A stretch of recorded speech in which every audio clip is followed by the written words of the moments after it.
Hi everyone, आइए deduction का अगला सेक्शन स्टार्ट करते हैं। बहुत छोटा सा सेक्शन है बट इम्पोर्टेंट है। ये बहुत आपके प्रैक्टिकल लाइफ में काम आएगा क्योंकि सब किराए के घर पे रहते हैं, मतलब मोस्ट प्रोबेबली किराए का घर होता है। कोई बात नहीं, तो इनकम टैक्स आपको छूट देगी। आइए इसके बारे में एक बार पढ़ते हैं। Yes please. Deduction in respect of rent paid, section 80 जीजी। आइए एक बार इसके बारे में पढ़ते हैं। एलिजिबल असेसी किसको मिलेगा? ये असेसी चाहे कोई भी हो, but who is not in receipt of HRA qualifying for exemption under section 10 sub section 13A। जिन्होंने एचआरए की छूट नहीं ली, जिन्होंने एचआरए में जो छूट मिलती है इनकम अंडर दैट सैलरी में हमने पढ़ा है, अगर वो नहीं ली तो आप 80G को ले सकते हो। From employer and who page rent, जो किराया देते हैं अपने घर का for accommodation occupied by him for residential purpose, रहने के लिए घर का किराया देते हो तो 80GG में हमसे छूट ले सकते हो। Conditions to be fulfilled for deduction under section 80GG। 80GG में छूट लेनी है तो किन शर्तों का पालन करना पड़ेगा?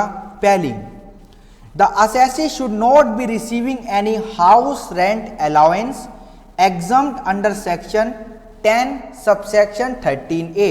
आपको कोई भी, अगर आपने एचआरए की एग्जम्पशन ली है तो आप यहां पर मत आना।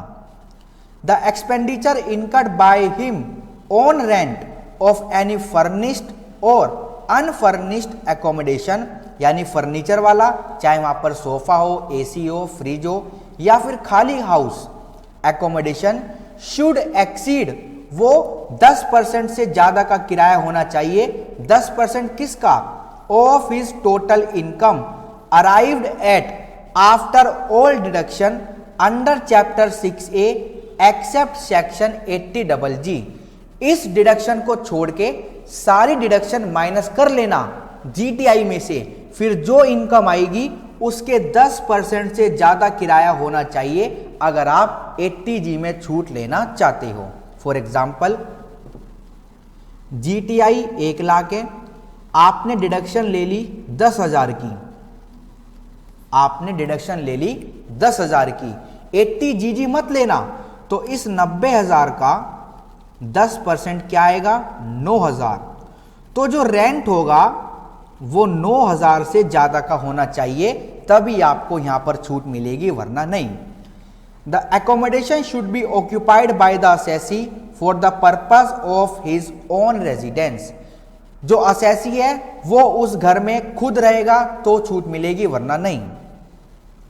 द असेसी और हिज स्पाउस, यानी हस्बैंड वाइफ, और हिज माइनर चाइल्ड और HUF, जिसका वो क्या है? मेंबर है, should not own any accommodation at the place where he resides, यानी जहां पर वो रहता है, या फिर ऐसा प्लेस जहां पे वो ड्यूटी परफॉर्म कर रहा है, या फिर ऐसा प्लेस जहां पे वो जॉब कर रहा है, या फिर बिजनेस कर रहा है।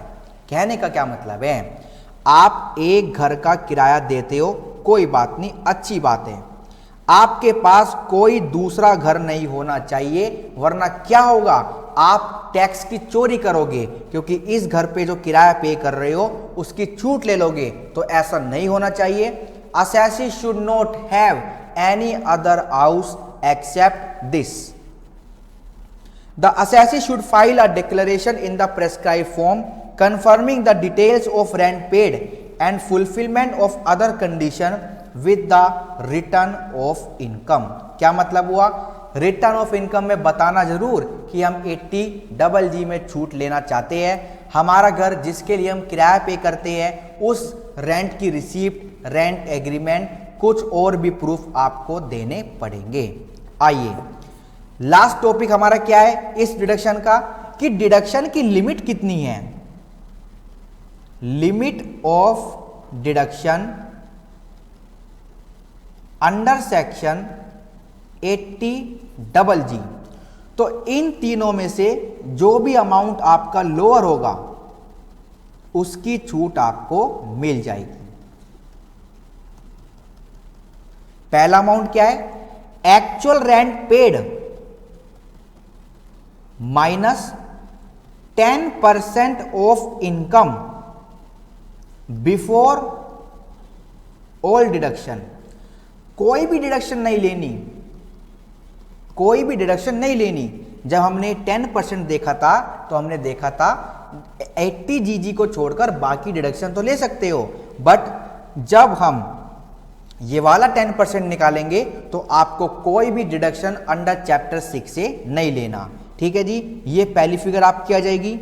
दूसरी फिगर आपको लेनी है 25% ऑफ टोटल इनकम, और वो इनकम कैसे आएगी?